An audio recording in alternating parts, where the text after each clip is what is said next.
ஜோதிடம் என்னும் தெய்வக்கலை மூலமாக என்னை அங்கீகரித்து ஆதரிக்கும் அன்பு நேயர்களுக்கு இனிய வணக்கம்ங்க.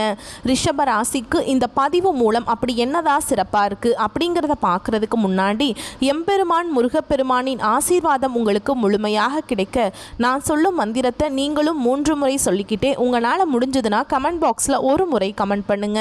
ஓம் முருகா போற்றி, ஓம் முருகா போற்றி, ஓம் முருகா போற்றி. என்னை படைத்து உன் மக்களுக்கு சேவை செய்ய அனுப்பிய கந்தா கடம்பா கதிர்வேலா, என் ஜோதிடம் பழிக்க மனதார பாதம் தொட்டு வணங்குகிறேன். ரிஷப ராசிக்காரங்க தங்களுடைய கஷ்டத்தையும் கண்ணீரையும் கடுகளவு கூட மற்றவங்களுக்கு தெரியாமல் பார்த்துப்பாங்க. இதனால் பார்க்குறவங்க எல்லாருமே ரிஷப ராசியா, இவங்களுக்கு என்னப்பா சூப்பராக இருக்காங்க, இவங்களுக்கு என்ன குறைச்சல் அப்படின்னு தான் நினச்சிட்டு இருக்காங்க. ஆனால் வீட்டில் சாப்பாட்டுக்கு கூட கஷ்டப்படுறது உங்களுக்கு மட்டும்தான் தெரியும். நல்லது கெட்டதை முழுசாக தெரிஞ்சவங்க சுக்கிர பகவானை ராசி அதிபதியாக கொண்டவங்க. கார்த்திகை 2ஆம் பாதம் 3ஆம் பாதம் 4ஆம் பாதம், ரோஹிணி மிருகசீரிஷ நட்சத்திரம் 1ஆம் பாதம் 2ஆம் பாதம் நட்சத்திரக்காரங்க. ரொம்ப ரொம்ப புத்திசாலிக்காரங்க. ரிஷபராசிக்காரங்க போர் குணம் கொண்டவங்க. உங்ககிட்ட சண்டை போட்டு ஜெயிக்கிறது ரொம்ப ரொம்ப கஷ்டங்க. எல்லா இடங்கள்லையும் நேர்மையையும் உண்மையை மட்டுமே நம்பக்கூடியவங்க. உங்களுக்கு சொந்தமோ பந்தமோ அது தப்புனா தப்பு தான், வெட்டு 1 துண்டு 2ன்னு பேசக்கூடியவங்க. உண்மை நியாயத்துக்கு மட்டுமே என்னைக்குமே கை கொடுப்பீங்க. உண்மைக்கு புறம்பா எந்த ஒரு விஷயத்தையுமே செய்ய மாட்டீங்க. இதனால தான் ரிஷபராசிக்காரங்களுக்கு நிறைய கஷ்டங்களும் துன்பங்களும் அதிகமாகவே வந்துட்டு இருக்குங்க. புதுமையான சிந்தனைக்கு சொந்தக்காரங்க. பூ போல மனசு, கோபத்தை மறைச்சிட்டு சிரிப்பை மட்டும் காட்டக்கூடியவங்க. எடுத்த காரியத்தை எப்படியாவது முடிச்சிடணும் அப்படிங்கிறதுக்காக கஷ்டப்பட்டு போராடக்கூடியவங்க. சொந்தக்காரங்க நண்பர்களுக்கு ஒரு தேவை இருக்குதுன்னா மட்டும்தான் உங்ககிட்ட வருவாங்க. அந்த தேவை முடிஞ்ச உடனே உங்களை தூக்கி போட்டுருவாங்க.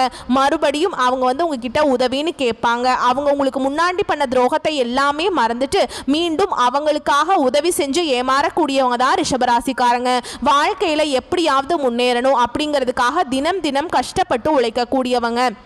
ரிஷபராசிக்காரங்க கடந்த காலகட்டங்களில் தங்களுடைய வாழ்க்கையில் நீங்கள் நல்லது நடக்க போகுதுன்னு நினச்சிட்டு இருந்திருப்பீங்க. ஆனால் உங்களுக்கு அந்த டைமில் ஒரு மிகப்பெரிய ஏமாற்றம் தான். புதுசாக ஒரு சில பிரச்சனைகளும் கஷ்டங்களும் தானாகவே உங்களை தேடி வந்திருக்கும். ரிஷபராசிக்காரங்க கடந்த காலகட்டங்களில் சொந்த பந்தத்தை இழந்தாங்க, சொத்துக்களை இழந்தாங்க, தனக்கு நெருக்கமாக இருக்கக்கூடிய உறவுகளையுமே இழந்தாங்க. கடைசியாக நான் மட்டும்தான் எல்லாத்தையுமே இழந்துட்டு நிற்கிறதா இருக்குது, எனக்கு உயிர் வாழவே பிடிக்கலன்னு சொல்லிட்டு இருக்காங்க. இதுக்கு மேலே என்னால் வாழவே முடியல சாமி, தயவு செஞ்சு என்னை உன் கூடயே கூட்டிட்டு போயிரு. நான் இவ்வளவு கஷ்டப்பட்டதுக்கு அப்புறம் எனக்கு வாழ்க்கையில வாழணுங்கிற எண்ணம் சுத்தமாவே போயிருச்சு. உங்க மனசுல கவலையும் துன்பமும் தாங்க அதிகமாகவே இருக்குது. நீங்க செய்யக்கூடிய ஒவ்வொரு விஷயத்தையுமே தடுப்பதற்கும் உங்களை அவமானப்படுத்துவதற்கும் இங்க நிறைய நபர்கள் முயற்சி பண்ணிட்டு இருக்காங்க. இது எல்லாமே தெரிஞ்சுமே கூட நீங்க என்னமோ பண்ணுங்க, எனக்கு என்ன வந்துச்சு அப்படின்னு தன்னுடைய வேலையில மட்டும் என்னைக்குமே குறிக்கோளா இருக்கிறவங்க தான் நீங்க. ஏன் எனக்கு மட்டும் ஏன் இவ்வளவு கஷ்டம் வருது, என்னோட வாழ்க்கையில நான் யாருக்குமே கெடுதலையோ கஷ்டத்தையோ துன்பத்தையோ கொடுத்ததில்லை, எனக்கு மட்டும் ஏன் இந்த நிலைமை அப்படின்னு தான் நிறைய நபர்கள் சொல்லிட்டு இருக்கீங்க. ரிஷபராசிக்காரங்களுக்கு பிரச்சனைகள் வரும், அது கொஞ்ச நாள் இருக்கும், அதுக்கப்புறம் அந்த பிரச்சனை போயிடும். இந்த மாதிரி பிரச்சனை வரும் போகும் அப்படிங்கிற நிலைமையில தான் நிறைய ரிஷபராசிக்காரங்க இருக்கீங்க. நீங்க என்னதான் பிரச்சனையை தவிர்த்தாலும் ஏதாவது ஒரு சூழல்ல உங்களை தேடி பிரச்சனை வந்துக்கிட்டு தான் இருக்கு. இனி வரக்கூடிய நாட்கள்ல உங்களுக்கு இன்பத்தையும் மகிழ்ச்சியையும் தரக்கூடிய ஒரு காலகட்டமாகவே அமைஞ்சிருக்குது.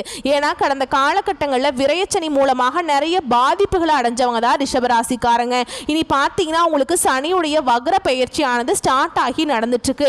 இதனுடைய பலன்கள் ரிஷபராசிக்கு வரக்கூடிய ஒரு 5 மாதங்களுக்கு முழுமையாக கிடைக்கிறதுனால நல்ல ஒரு முன்னேற்றம் அப்படிங்கிறது நிச்சயமாக ஏற்பட போகுதுங்க. ஏன்னா இத்தனை நாட்களாக சனி பகவான் உங்களுக்கு மைனஸாக செயல்பட்டு கொண்டிருந்ததால் இனி வரக்கூடிய நாட்களில் முழுவதுமாக பிளஸ்ஸாக செயல்பட போறார். அது நல்ல ஒரு முன்னேற்றத்தை நிச்சயமா சனி பகவான் உங்களுக்கு ஏதாவது ஒரு நல்ல விஷயத்தை நிச்சயமா ஏற்படுத்த போகிறார். அது மட்டும் இல்லாம குரு பெயர்ச்சியோட பலன்கள் இத்தனை நாட்களா ரிஷபராசி கிடைக்காமல் இருந்தது. இந்த வருட கிரகங்கள் மாற்றம் மூலமாக குரு பெயர்ச்சி மூலமாக முழு பலன்கள் உங்களுக்கு முழுமையாக கிடைக்க போகுது. இதன் மூலம் நல்ல ஒரு பொருளாதார முன்னேற்றம் அப்படிங்கிறது நிச்சயமாக ஏற்பட போகுது. இந்த ஆகஸ்ட் மாதத்தில் பார்த்தீங்கன்னா உங்களுக்கு 5 கிரகங்களுடைய சேர்க்கையும் ஒன்றாக இருக்குதுங்க. இதன் மூலமா பார்த்தீங்கன்னா நல்ல ஒரு கடந்த காலகட்டங்களில் நீங்க எதையெல்லாமே இழந்துட்டு கஷ்டப்பட்டு இருக்கீங்களோ அது அனைத்தும் பெறக்கூடிய ஒரு காலகட்டமாகவே பார்க்கப்படுதுங்க. இதை வந்து நாங்கள் ஜோதிடத்தில் சதுர்கிரக யோகம் அப்படின்னு சொல்லுவோங்க. இது ஜோதிடத்திலே ஒரு மிகப்பெரிய ஒரு அரிய நிகழ்வாக பார்க்கப்படுது. நல்ல ஒரு முன்னேற்றத்தை நிச்சயமாக இந்த வருட கிரகங்கள் மூலமாக ரிஷபராசிக்காரங்க வாழ்க்கையில் ஒரு நல்ல ஒரு முன்னேற்றம் அப்படிங்கிறது நம்ம எதிர்பார்க்கலாம். கடந்த காலகட்டங்களில் ரிஷபராசிக்காரங்களுக்கு நல்ல ஒரு வேலைங்கிறது கிடைச்சிருக்காது. ஏதோ ஒரு கிடைக்கிற வேலைக்கு போயிட்டு இருந்திருப்பீங்க. ஒரு குடும்ப கஷ்டத்துக்காக ஒரு 10,000 சம்பளத்துக்கோ 15,000 சம்பளத்துக்கோ போயிட்டு இருந்திருப்பீங்க. ஆனால் நீங்கள் படித்த படிப்புங்கிறது ரொம்பவே அதிகமாக இருக்கும். சம்மந்தமே இல்லாத ஒரு வேலையை செஞ்சுட்டு இருந்திருப்பீங்க. இனி வரக்கூடிய நாட்களில் உங்கள் தகுதிக்கேற்ப நீங்கள் ஒரு அரசாங்க வேலைக்கு ட்ரை பண்ணாலும் சரி, இல்லை ஒரு ஐடி ஜாபோ, பிரைவேட் ஜாபோ, பேங்க் ஜாபோ, நீங்கள் எங்கே வேலைக்கு ட்ரை பண்ணாலும் இந்த ஜாப் அப்படிங்கிறது உங்களுக்கு நிச்சயமாக கிடைக்க போகுதுங்க. கோர்ட்டு கேஸுன்னு ரொம்ப நாட்களாக வந்து அலைஞ்சிட்டு இருக்க நபர்களுக்கு விரைவில் உங்களுக்கு சாதகமாகவே தீர்ப்பு வரும். சொத்து பிரச்சனையும் உங்களுக்கு சாதகமாகவே முடியும். சனி பகவானுடைய பார்வை உங்களுக்கு நேரடியாகவே இருக்குதுங்க. இதன் மூலம் வருமானம் அப்படிங்கிறது பல வழிகளில் வரும். தொழிலில் லாபம் சற்று அதிகமாகவே கிடைக்கும். அரசியல்வாதிகளை பொறுத்த வரைக்கும் புதிய பொறுப்புகள், புதிய பதவிகள் எல்லாமே தானாகவே உங்களை வந்து சேரும். ராகுவால உங்களுடைய செல்வாக்கு உயரும், உடல் ஆரோக்கியம் மேம்படும், சங்கடங்கள் நீங்கும். மறைமுகமாக உங்கள் தொழில் வாழ்க்கையிலும் சரி, இல்லற வாழ்க்கையிலும் சரி நிறைய நபர்கள் தொல்லை கொடுத்துருப்பாங்க. இனி அவங்களுடைய தொந்தரவுங்கிறது முழுவதுமாகவே இருக்காதுங்க. கடந்த காலகட்டங்களில் நீங்களும் ஒரு கம்பெனியில் இரவு பகல் பார்க்காம உழைச்சிட்டு இருந்திருப்பீங்க. உங்களுடைய சொந்த கம்பெனியாக நினச்சி வேலை செஞ்சுருப்பீங்க. ஆனால் உங்களுக்கு இது நாள் வரைக்கும் சரியான ஒரு அங்கீகாரம் அப்படிங்கிறது கிடைச்சிருக்காது. உங்களுக்கு அப்புறம் வேலைக்கு வந்திருப்பாங்க. அவங்களுக்கு நிறைய சலுகைகள், பதவி உயர்வு, சம்பள உயர்வு கிடைச்சிருக்கும். அதை பார்த்து ரொம்பவே மனவேதனைப்பட்டிருப்பீங்க. இனி வரக்கூடிய நாட்களில் உங்களுக்கு சம்பள உயர்வு, பதவி உயர்வு, உங்களுக்கு மேல் இருக்கக்கூடிய அதிகாரிகளுடைய ஆதரவு முதற்கொண்டு கிடைக்க போகுது. இனி உங்கள் வார்த்தைக்கு மதிப்பு மரியாதை கிடைக்கும். அந்தஸ்தில் நீங்கள் எதிர்பார்த்த உயர்வுக்கு போக போகிறீங்க. இனி நினச்சது எல்லாமே நடக்குங்க. தொழில் வியாபார தடைகள் அனைத்தும் விலகும். லாபம் அதிகமாக கிடைக்குங்க. வரவேண்டிய பணம் விரைவில் கைக்கு வந்து சேரும். குடும்பத்தில் நெருக்கடிகள் விலகும். செல்வாக்கு அந்தஸ்து உயரும். தெய்வ சிந்தனை அதிகமாக இருக்கும். வெளிநாட்டு முயற்சிகள் வெற்றியை தரும். பெரியோர்களுடைய உதவிகள் கிடைக்குங்க. உறவுகளில் இருந்த சண்டை சச்சரவு முழுவதுமாகவே விலகும். புதிய நண்பர்கள் உங்களுக்கு உதவி செய்வாங்க. தொழிலில் ஏற்பட்ட நெருக்கடிகள் நீங்கும். முடங்கி கிடந்த நிறுவனங்கள் மீண்டும் இயங்கும். வியாபாரத்தில் எதிர்பார்த்த லாபம் கிடைக்கும். புதிய தொழில் தொடங்கக்கூடிய முயற்சிகள் கண்டிப்பாக உங்களுக்கு வெற்றியை தரும். தொழில் இருந்த தடைகள் விலகுவது மட்டும் இல்லாமல் சிலர் வந்து புதிதாக தொழில் தொடங்குவீங்க. உற்பத்தியில் இருந்த தடைகள் நீங்கி தொழிலை விரிவு செய்வீங்க. வரக்கூடிய நாட்களில் விற்பனை அதிகமாகும். ஏற்றுமதி இறக்குமதி தொழிலில் நல்ல லாபம் கிடைக்கும். நீங்கள் செய்யக்கூடியது சின்ன தொழிலோ பெரிய தொழிலோ நல்ல ஒரு வளர்ச்சி அப்படிங்கிறது நிச்சயமா உங்களுக்கு ஏற்படும். கடந்த காலகட்டங்களில் திருமண நிலை அப்படிங்கிறது ரிஷபராசிக்காரங்களுக்கு நிறைய பிரச்சனையும் சிக்கலையுமே அதிகமாக சந்திச்சிருப்பீங்க. இதில் குறிப்பாக பெண்களுக்கு ஏதாவது ஒரு வகையில் திருமணம் அப்படிங்கிறது அடைஞ்சிருது. ஆனால் ஆண்கள் தான் ரொம்ப ரொம்ப பாவங்க. ஏன்னா வயது பார்த்தீங்கன்னா 30, 33, 35, 38 வயது வரைக்குமே ரிஷபராசி ஆண்கள் வந்து திருமண நிலையை அடையாமல் கஷ்டப்பட்டு இருக்கீங்க. கண்டிப்பாக வரக்கூடிய நாட்களில் நீங்கள் எதிர்பார்த்த மாதிரி நல்ல ஒரு வரன் அப்படிங்கிறது நிச்சயமாக உங்களுக்கு அமையும். வாழ்க்கை துணையை இழந்த ரிஷபராசி ஆண்களோ பெண்களோ அடுத்து வந்து இரண்டாவது திருமணம், அதாவது மறுமணம் பண்ணலாமா வேண்டாமா அப்படிங்கிற ஒரு மிகப்பெரிய குழப்பத்தில் இருப்பீங்க. அப்படி இரண்டாவது திருமணம் பண்ணும்போது சொந்தக்காரங்க தப்பாக பேசிடுவாங்களா, இல்லை ஊர்க்காரங்க தப்பா நினைச்சிருவாங்களா, இல்ல அவங்க என்ன நினைப்பாங்க, இவங்க என்ன நினைப்பாங்க, நம்ம கேரக்டர் தப்பா பேசிடுவாங்களா அப்படின்னு நிறைய நபர்கள் வந்து இரண்டாவது திருமணத்தை பத்தி யோசிக்காம இருக்கீங்க. ஏன்னா இப்ப இருக்கக்கூடிய பொருளாதார சூழலும் இப்ப இருக்கக்கூடிய காலகட்டத்தையும் வச்சு பார்க்கும்போது ஒரு சிங்கிள் பேரண்டால இந்த சொசைட்டியில சர்வே பண்றது ரொம்ப ரொம்ப கஷ்டங்க. நீங்க எதிர்பார்த்த மாதிரி நல்ல ஒரு மறுவாழ்க்கை அப்படிங்கிறது நிச்சயமா உங்களுக்கு விரைவில் அமையும். குழந்தை பாக்கியத்துக்காக எங்க ரிஷபராசி நேயர்கள் பார்த்தீங்கன்னா எங்களுக்கு மேரேஜ் ஆகி 3 வருஷம் ஆகுது சாமி, 5 வருஷம் ஆகுது, 8 வருஷம் ஆகுது, நாங்களும் போகாத ஹாஸ்பிட்டலில் பார்க்காத ட்ரீட்மெண்ட் இல்லை, வாரத்தில் 3 நாள் கோவிலுக்கு போய் வழிபாடு செஞ்சுட்டு வந்திருக்கோம், எங்களுக்கு குழந்தை பாக்கியமே இல்லை சாமி அப்படின்னு நிறைய நபர்கள் சொல்கிறீங்க. கண்டிப்பாக இந்த வருட கிரகங்கள் மாற்றங்கள் மூலமாக, குரு பெயர்ச்சியோட பலன்கள் மூலமாக நிச்சயமாக இந்த 2025 முடியறதுக்குள்ள உங்களுக்கு விரைவில் குழந்தை பாக்கியம் அப்படிங்கிறது உண்டாகும். பிரிந்திருக்கக்கூடிய கணவன் மனைவி எல்லாமே மீண்டும் ஒரு முறை ஒன்றாக சேர்ந்து பேசக்கூடிய வாய்ப்பு கிடைக்கும் பட்சத்தில் கண்டிப்பாக இருவரும் ஒன்றாக இணைந்து வாழ்வீங்க. கடந்த காலகட்டங்களில் காதலில் அதிகமான தோல்வியை சந்திச்ச நபர் எந்த ராசி அப்படின்னா ரிஷப ராசிக்காரங்க தான். ஏன்னா நல்லா லவ் பண்ணிட்டு இருப்பீங்க. திடீர்னு ஒரு சண்டை சச்சரவு, ஈகோ பிரச்சனை மூலமாக அந்த லவ் வந்து பிரேக்கப் ஆகிருக்கும். இல்லை வீட்டில் போய் சொல்லும்போது பெற்றோர் வந்து உங்களுடைய காதலுக்கு தடையாக இருந்திருப்பாங்க. கேஸ்ட் வேறையாக இருக்குது, நல்ல வசதி இல்லை, நல்ல வேலை இல்லை, குடும்பம் சரியில்லை அப்படின்னு ஏதாவது ஒரு ரீசனை சொல்லி பெற்றோர்களும் உங்களுடைய காதலுக்கு தடையாக இருந்திருப்பாங்க. இனி வரக்கூடிய நாட்களில் உங்களுடைய காதலை நீங்கள் வெளிப்படுத்தும் போது அந்த காதல் கண்டிப்பாக கைகூடும். வீட்டில் போய் சொல்லும்போது பெற்றோர்களே உங்களுக்கு முன்னாடி இருந்து திருமணம் செய்து வைக்கக்கூடிய வாய்ப்புகள் அதிகமாகவே உள்ளதுங்க. பெண்களை பொறுத்த வரைக்கும் வரைக்கும் வாழ்க்கையில் சங்கடங்கள் நீங்கும். குடும்பத்தில் உங்களுடைய ஆலோசனைக்கு நல்ல ஒரு மதிப்பு மரியாதை நிச்சயமாக கிடைக்கும். வரக்கூடிய நாட்களில் கடினமான காரியத்தையுமே சுலபமாக செஞ்சு முடிச்சிருவீங்க. உங்க எளிமையான பேச்சு திறமையால் நீங்கள் அனைவரையுமே கவர்ந்திருப்பீங்க. சமூகத்தில் உங்கள் பெயருக்கும் புகழுக்கும் படிப்படியாக முன்னேற்றம் வரப்போகுது. சிலருக்கு படிப்பதற்காகவும் வேலை விஷயமாகவும் தொழில் விஷயமாகவும் வெளியூர் வெளிநாடு போகக்கூடிய வாய்ப்புகள் எல்லாமே கிடைக்க போகுது. உங்கள் குடும்பத்தில் கடந்த காலகட்டங்களில் எந்த ஒரு சுப நிகழ்ச்சியுமே நடந்திருக்காது. இதை நினச்சி வீட்டில் இருக்கக்கூடிய பெரியவங்க எல்லாமே ரொம்பவே வருத்தப்பட்டிருந்திருப்பீங்க. என்னடா இது, சொந்தக்காரங்க வீட்டில் எல்லார் வீட்லையும் ஃபங்க்ஷன் வைக்கிறாங்க, நம்ம வீட்டில் ஒரு ஃபங்க்ஷனும் வைக்க முடியலையே அப்படின்னு ரொம்ப ஃபீல் பண்ணியிருப்பாங்க. இனி வரக்கூடிய நாட்களில் உங்கள் குடும்பத்தில் திருமணம், சீமந்தம், புதிதாக வீடு கட்ட ஆரம்பிப்பீங்க. கிரகப்பிரவேசம் போன்ற சுப நிகழ்ச்சிகள் எல்லாமே நடக்க போகுதுங்க. சிலர் புதிதாக தொழில் செய்ய முயற்சி பண்ணுவீங்க. அந்த முயற்சிக்கு எதிர்பார்த்த உதவிகள் உங்களுக்கு நிச்சயமாக கிடைக்குங்க.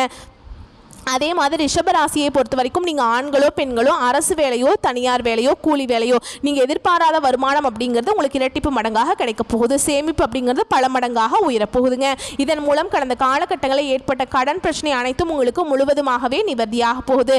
நீங்கள் இப்போ போய் ஒரு ரிஷபராசிக்காரங்க பார்த்து கேட்டிங்க அப்படின்னா எனக்கு 3 லட்சம் இருக்குதுங்க, 5 லட்சம் இருக்குதுங்க, 10 லட்சம் இருக்குதுங்கன்னு சொல்லுவாங்க. கடன் இல்லாத ரிஷபராசிக்காரங்களை பார்க்குறது ரொம்ப ரொம்ப கஷ்டங்க. கண்டிப்பாக இந்த 2025 முடிஞ்சு 2026 நீங்கள் எடுத்து வைக்கும்போது ஒரு பைசா கடன் இல்லாமல் அனைத்து விதமான கடனையுமே கட்டி முடிக்கிற அளவுக்கு நல்ல ஒரு முன்னேற்றம் அப்படிங்கிறது நிச்சயமாக ஏற்பட போகுது. இனி வரக்கூடிய நாட்களில் உங்களுடைய வளர்ச்சி அப்படிங்கிறது ஒரு மிகப்பெரிய ஒரு அசுர வளர்ச்சியாக இருக்க போகுது. உங்களை வீடு தேடி பார்த்தீங்கன்னா புதிதாக ஒரு உறவு ஒன்று வரப்போகுதுங்க. அந்த உறவு மூலமாக நிறைய சிக்கலும் பிரச்சனைகளையுமே விருச்சிக ராசிக்காரங்க விரைவில் அதிகமாக சந்திக்க போறீங்க. முடிஞ்ச அளவுக்கு இந்த மாதிரி தவறான உறவுகள், தவறான நண்பர்களுடைய பழக்க வழக்கங்கள், இந்த மாதிரி செயல்களில் நீங்கள் ஈடுபடும் போது நிறைய சிக்கலையும் பிரச்சனையுமே கடைசியில் கொண்டு வந்து விட்டுருங்க. முடிஞ்ச அளவுக்கு இந்த மாதிரி தவறான உறவுகள் தெரிய வரும் பட்சத்தில் அவர்களிடமிருந்து ரிஷபராசிக்காரங்க விலகி இருப்பது ரொம்ப ரொம்ப நல்லதுங்க. மேலும் உங்களை பொறுத்த வரைக்கும் பொது பலன்கள் அப்படின்னு பார்த்தோம்னா பொருள் சேர்க்கை உண்டாகலாம். அடுத்தவர்களுக்கு உதவி செய்ய போய் வில்லங்கம் ஏற்படலாம். எச்சரிக்கையாக இருப்பது நல்லது. மனதில் ஏதாவது குறை இருக்கும். புதிய நபர்கள், எதிர்பாலினத்தவர் ஆகியோரிடம் பேசும்போது கவனமாக பேசி பழகுவது நல்லதுங்க. விருந்து நிகழ்ச்சியில் கலந்து கொள்ள வேண்டி வரலாம். தொழில் வியாபாரம் செய்பவர்கள் பழைய பாக்கிகள் வசூல் செய்வதில் வேகம் காண்பிப்பீங்க. போட்டிகள் விலகுங்க. உத்தியோகத்தில் இருக்கவங்களை பொறுத்த வரைக்கும் நீண்ட நாட்களாக இருந்து வந்த இழுபறியான காரியங்களை சிறப்பாக செஞ்சு முடிச்சிருவீங்க. பணி நிமித்தமாக அலைச்சல் இருக்கும். குடும்பத்தில் இதமான சூழல் காணப்படுங்க. கணவன் மனைவிக்கிடையே இருந்த மன வருத்தம் நீங்கும். குழந்தைகள் மூலம் மன நிம்மதி கிடைக்கும். உறவினர்கள், நண்பர்களிடம் இருந்து வந்த மன கசப்புகள் மாறுங்க. பெண்களுக்கு வாக்குறுதிகள் கொடுக்கும் போது கவனம் தேவை. கலைத்துறையில் இருப்பவங்களுக்கு எதிர்பார்த்த வாய்ப்புகள் வந்து சேரும். அரசியல் துறையில் இருப்பவர்களுக்கு கூடுதலாக உழைக்க வேண்டியிருக்கும். மாணவர்களுக்கு கல்வியில் வெற்றி பெற்று திட்டமிட்டு படிக்க முற்படுவீங்க. சக மாணவர்கள் மூலம் உதவிகள் கிடைக்கும். இப்போ நம்ம நட்சத்திர பலன்களை பார்க்கலாங்க.